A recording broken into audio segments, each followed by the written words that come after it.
So now we're going to take the harmonic balancer off. This is what they call a specialty tool for damper for Honda or Acuras. So it fits right in that lovely little notch like that. And you're going to have the pressure on it while you take a 19mm socket and an air gun preferably. And we're going to loosen that, take that bolt right out.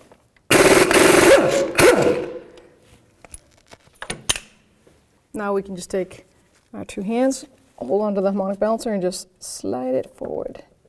A little wiggling and it'll come right off. There we go. You're gonna line that keyway up, just like that. Push it on evenly all the way around.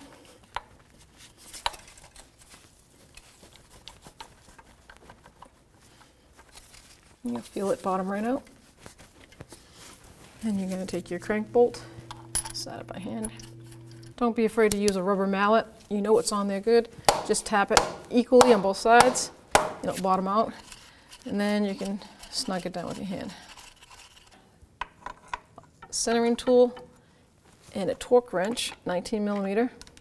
We have to torque this thing up to 181 foot-pounds. This is really important not to use a air gun because you could crack the crank. It's hollow where the bolt is.